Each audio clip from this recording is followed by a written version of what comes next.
Man United have beaten Chelsea at Old Trafford 2-1.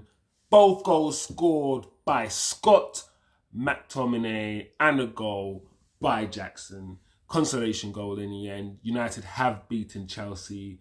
Yes, I am happy. Of course, I am happy as a United fan that we have won.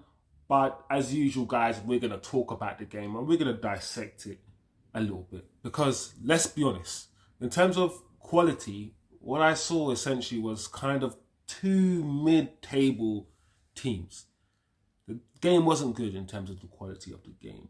It was fun to watch, perhaps from a neutral perspective, but the amount of chances that both defenses gave away, the amount of chances that were not put away because of bad finishing.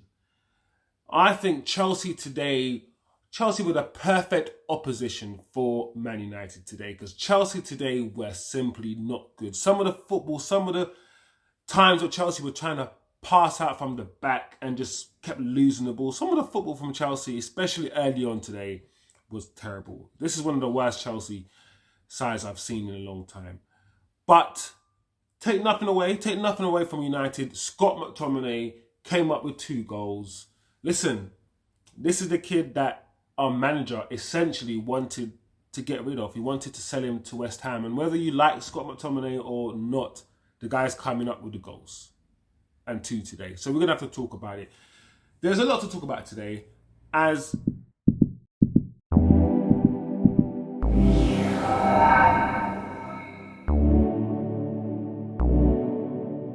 if you're not usual, guys, welcome back to the channel. Smash the like, turn on the notifications, and if you haven't yet subscribed, do the damn thing to subscribe below. This is a football channel. I'm a Man United fan. Basically, you come on this channel, right? After every single Man United game, you grab yourself a drink, and we just talk about the game. We debrief it, we analyze it. You know, that's all we do. We talk about the game. So yeah, grab yourself a drink, guys. I'm back. I haven't reviewed or posted a video in a few weeks because I was away, but now I'm back. I was away in Germany, actually. Quite a nice trip over in Germany, but there's a lot been going on. There's a lot been going on behind the scenes. Players not feeling the manager banning reporters. Listen, there's been a madness. But today, right now, we're going to talk about the game. The game as we saw it. First and foremost, he changed a lot of the players. We didn't see Rashford. We didn't see Martial. And to be honest, if I'm being honest, even though those two didn't play well in the last game, who played well? Nobody played well in the last game. So as usual, with United, and like United always do, they find themselves the scapegoat. Martial has always been the perfect scapegoat. He always has been the perfect scapegoat. Whether you like him or not, you have to admit that whenever something wrong is happening or bad is happening, Martial is just, because the rhetoric is already formed, he's just the easy go-to guy to blame. Listen, nobody played well in the last game. Everybody was rubbish. He could have changed the whole team. But, you know, Antony came in, Garnacho came in, Højlund came in, and surprisingly, I'm surprised to see Amrabat playing in the midfield by himself in a holding midfield role that Ten Hag likes to play with Scott McTominay and Bruno. It looks like Varane is fully frozen out because Lindelof started with Maguire, Luke Shaw, and Dalot started on as fullbacks. And, you know, there's a lot I want to say about the players, and there's a lot I want to say about what's happened in terms of Casemiro and who should be playing and all these things. I mean, I could literally be here forever rather than, you know, talking about the game. But let's just say that's not the best team we could put out. We know that isn't. And I'm very concerned about the manager and his approach to football matches. I am very concerned, but I think that's a video for another day. But in terms of the lineup, you know, I get why he put Luke Shaw on the pitch and Dalot, you know, rather than Aaron Wan-Bissaka, and I get why he dropped Martial and he dropped Rashford. So I'm not going to complain about the starting lineup really too much. I'm not going to. In terms of how I saw the game, United started really brightly. They started brightly, and for a change, I was refreshed. I was excited because we don't usually start brightly. And what I mean by brightly, I mean the ball was being fizzed into feet quickly. 1 touch, 2 touch. Maguire wasn't taking 5, 6, 7, 8 touches at the back like he usually does. He was trying to get the ball from back to front very, very quickly, or as quick as possible. That's what I saw us do, especially in the first 5 minutes. We're just looking to move it really quickly, and that was clear. That was a clear instruction from the manager, and that's probably how he wants us to play. We had a little snapshot from Højlund on his left foot, and I was very encouraged to see that. And the run that he made off the ball, and the fact he took it early, and he was confident enough to take it early, I was very encouraged. I thought, you know what? Yeah, this game, the way that Chelsea as well in the first few minutes looked very shaky. I thought, yeah, if we get at them very quickly, we can get something here. And of course, the penalty is what happened. We won the penalty. And Antony won the penalty around the 6th, 7th minute. And the one thing I want to say about Antony, okay, is that when he received the ball for the penalty, why did he cut in on his left into traffic? I guess the same way that Rashford cuts in on his right-hand side into, traffic. Into the 3 or 4 defenders rather than go on his left. Antony had the ball. There was space on his right. He should have really gone down on the right-hand side and used his right foot. I think if Antony could use his right foot, he would be twice the player. Because a lot of times I'm like, mate, you don't even need to. You don't even need to use your right foot to go down on the right. You can still dribble using your left foot and still go down the right-hand side. Don't be scared of it. Don't be scared of the right-hand side. That's your position. That's the position you play. Don't be scared. Just go down that side. It's not gonna hurt you. I just want to hug him. Just hold him and hug him and say it's gonna be okay, Antony, to use your right foot. I promise you, nothing will happen to you. How do you convince somebody that he's not gonna die when he thinks he's clear? Like, something's clearly wrong with Antony, and I know you are left-footed, but to not use your right foot at all, I guess. I think it's excusable if you've got a beautiful, wonderful, amazing left foot. But if you don't, it's hard to excuse. But anyway, enough. I have clearly issues with Antony. I think he needs to be doing better. He needs to be doing more. But that's another video for another day. But yeah, Antony foul, penalty, he stepped on his feet. It is what it is. I think it was a penalty. It's a foul. It's a foul. But Bruno missed the penalty, surprisingly enough. And I looked at the penalty again. I watched it, and the goalkeeper just didn't move at all. I think Bruno does that little hop and skip thing to see, where's the goalkeeper going to move? Is he going to flinch? Well, the goalkeeper just stood there.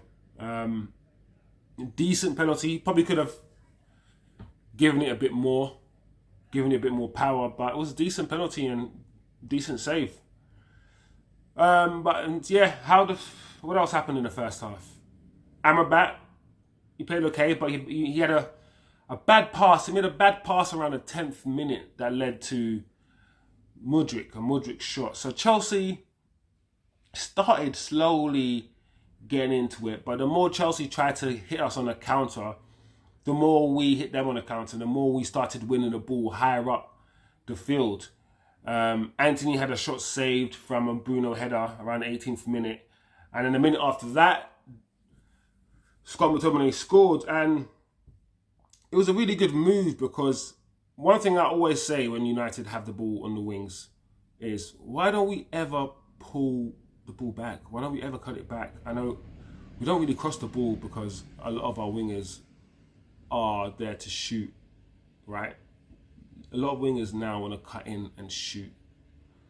But if you got a winger who can cut in and shoot and provide goals and assists, you can do both, then that's really what you want.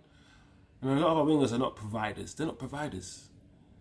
Antony tries to be, Because, I mean, what else is he? He doesn't score goals. So I guess he is a provider.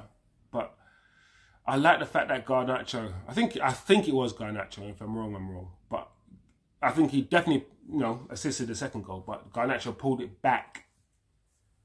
Pulled the ball back. Just, everyone's running that way. Just hold your position a little bit.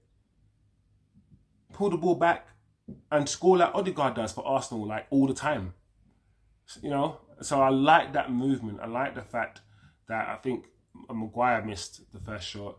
Scott McTominay, he does what he does, Scott McTominay is a very interesting footballer because he doesn't fit in the mould anywhere. He's not number 10. You really probably should play him there because out of all the positions, he's probably most effective there because of his strength. He can arrive late in the box. He's actually got a good shot on him. He's got good power on his shot. And he's a decent finisher. And that finish was a decent finish. But he doesn't have the creativity. He doesn't have the flair to play there. He doesn't have the IQ or the passing range. So you can't play him there.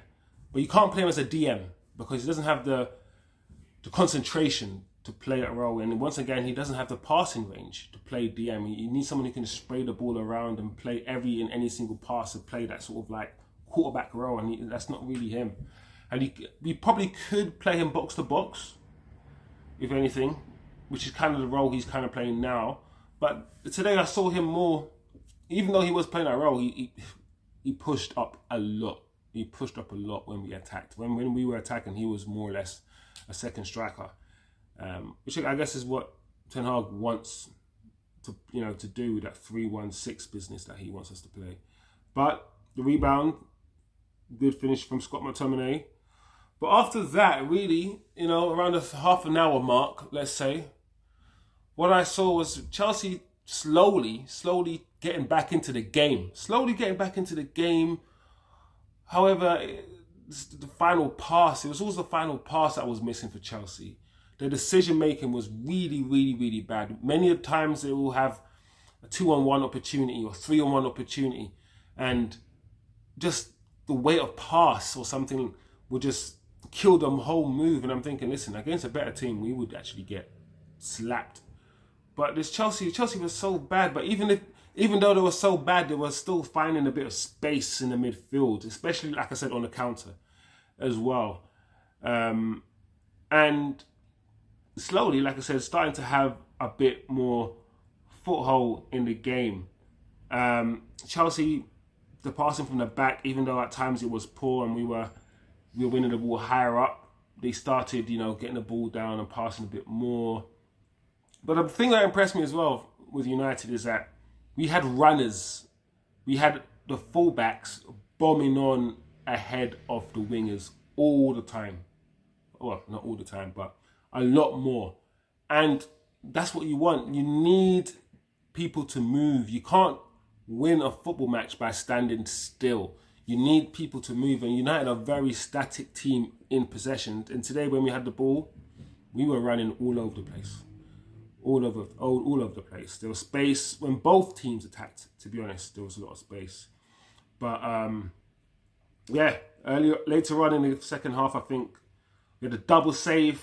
And once again from Scott McTominay, I think a header, literally straight at the keeper's feet. Jackson, this is when Chelsea, I think, had two chances. Jackson had a chance. Sterling, I think Jackson is probably one of the worst finishers I've seen. I mean, some of the opportunities that this guy had to score, I'm like, your work rate is good, you're an honest guy, you want to run around. I hate the word honest, I shouldn't use it. What does honest mean? But your finishing is just poor. When Sterling slid him through, crossed the ball to him, he wanted to take 2, 3, 4 touches. I'm like, mate, control the ball with your left, smash it with your right, or dink it over the goalkeeper or something. What are you doing? You don't have time to take those touches. It was just poor finishing from that guy.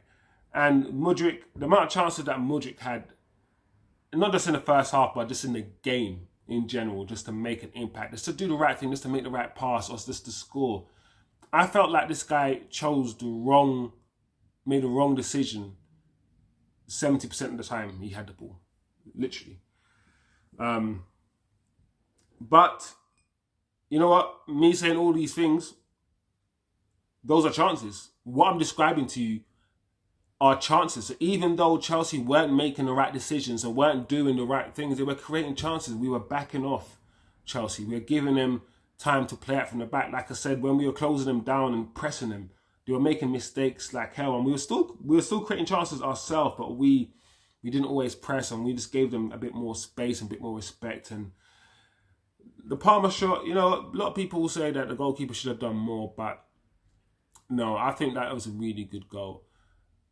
Maybe if the goalkeeper was a 6'3", perhaps you could argue he could have saved it, because, you know, he'll be a few inches taller, but maybe he wouldn't have got down as quick. Who knows? But I'm not going to blame Onana for that. It's not. I know a lot of people online will blame Onana, but I don't think. I think most goalkeepers wouldn't have saved that. It was side netting. It was side netting, guys, literally. So it was a good goal. It was a good goal from Palmer. It was a good shot. But it was kind of coming. I know it was kind of coming. You know, they had their opportunities and United had their opportunities. Great shot, left foot shot from Palmer, right in the side netting, 1-1. And you know what? Chelsea, just like that, boom, back in the game. Back in the game. Even after playing badly, back in the game. And you know what? On the counter, even though the final pass lacked quality, the final shot lacked quality, just the final thing, the final action lacked quality for Chelsea. The one thing that Chelsea kept threatening us or threatening United with was pace down the wings. I think Shaw and Dalot did an okay job, but whenever they went forward and left, Maguire and Lindelof, we looked like we could get done for pace. And it just reminded me that we're playing with Ole Gunnar Solskjaer's back four. This is Ole's team that he's playing with. He's brought in... Anyway, let me not sidetrack because I'm going to go off on one.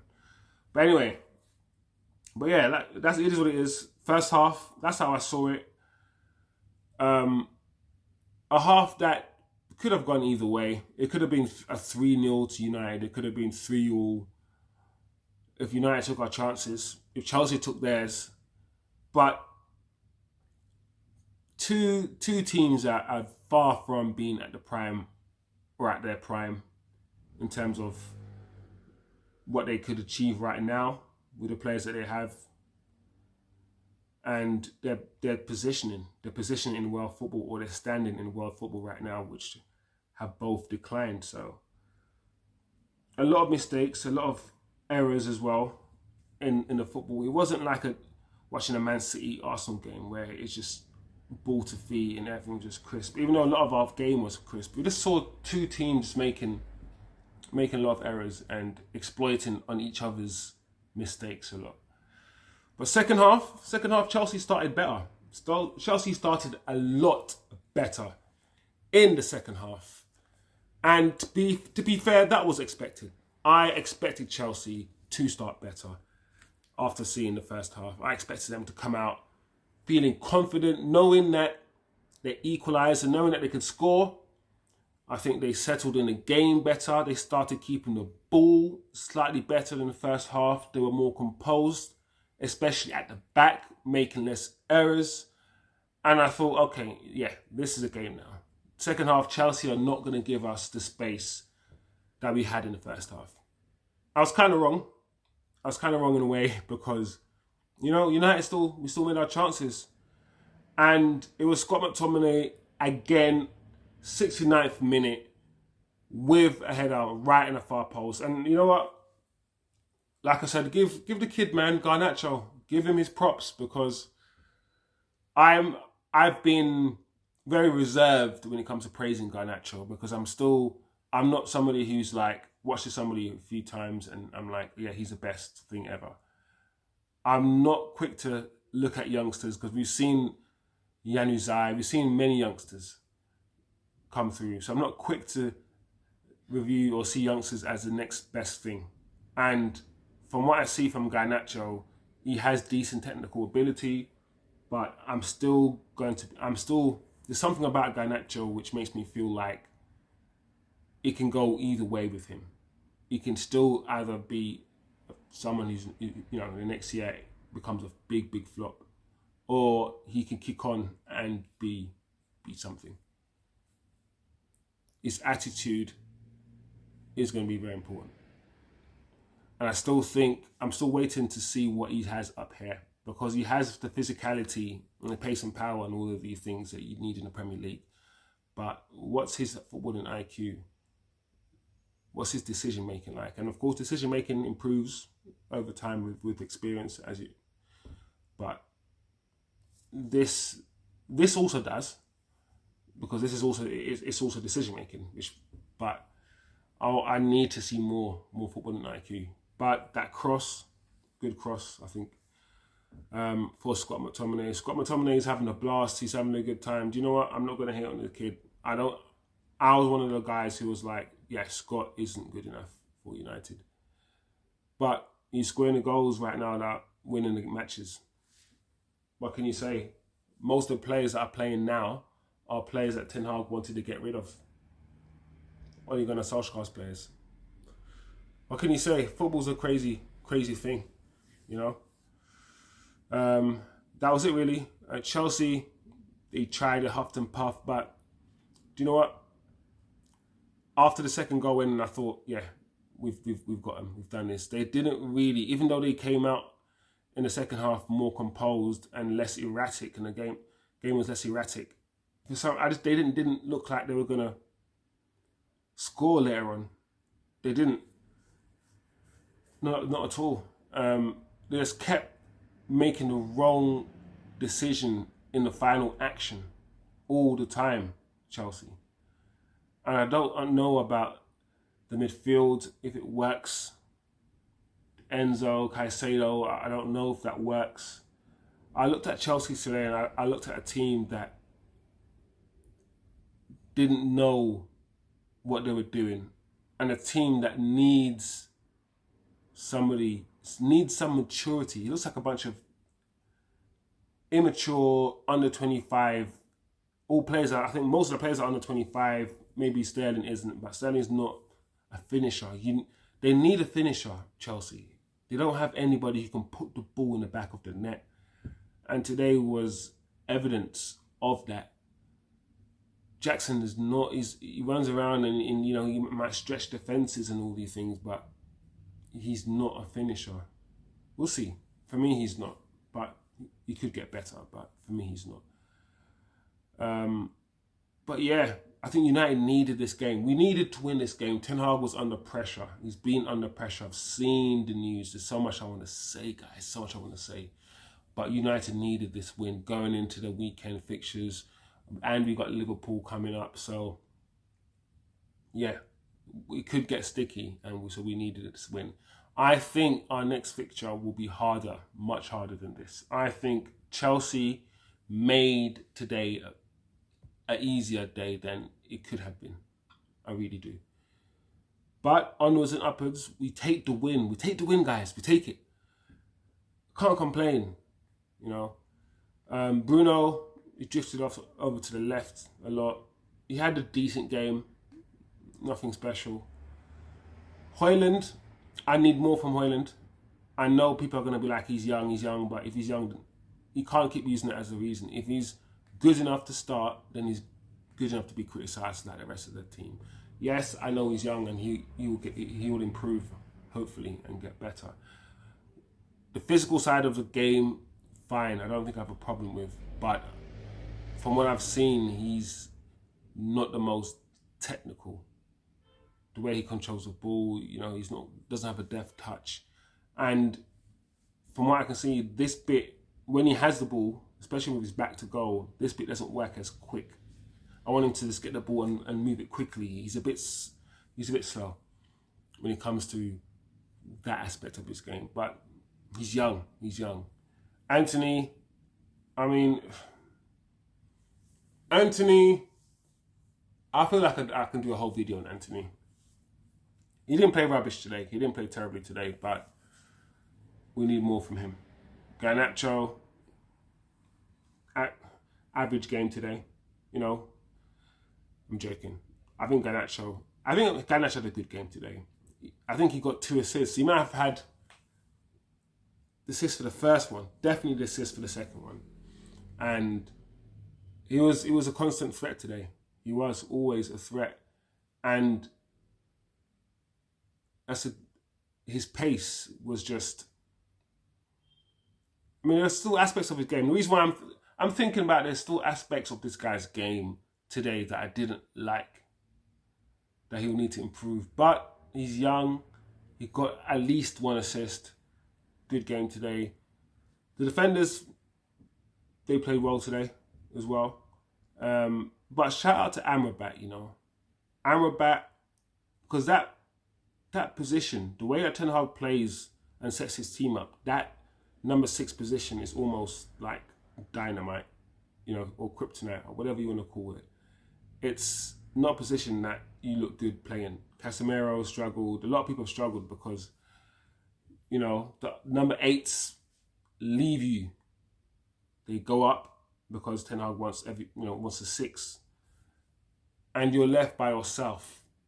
So on the counter attack, it's just you, the number 6, with the defenders with a big hole, and then they blame you as they blame, you know, Carragher and the rest of the guys blame Casemiro. So that position has been very difficult to play this season, especially the way that we have been playing with little support for the number 6. So Amrabat today, he did make some errors, a few mistakes, but overall, I was happier with his performance. I think he played well. So yeah, I'm happy. Ten Hag, the team you put out just about did the job, but this Chelsea team wasn't that good. And I think if we play like this in the next few games, I think we'll get beaten. I really do. So we still need to improve. But yeah, that's how I saw the game. I'm going to give my man of the match to Amrabat. I should really give it to MCTOMINAY. Yeah, I'll give it to Scott. I mean, you can't not give it to man. He scored 2 goals. You know, he didn't do much else, but he scored 2 goals. But I like the way Amrabat played today, in terms of his whole 90-minute performance. He had a good game. But yeah, let me know what you think, guys. Let me know what you think of the game, what you thought of the game, who your man of the match was. Let me know what you disagree with. I mean, like I said, there's a lot I could say, but that's how I saw the game.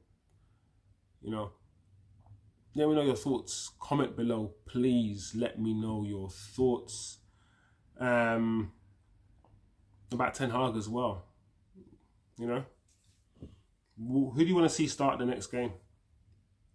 That's a good question. Where do you see United finishing this season? Let me know. Let me know your thoughts, guys. Hope you have a good day, good evening, and hope you enjoy the rest of your week. Stay blessed. Subscribe below. Share this video with your mama, your dada. If you're not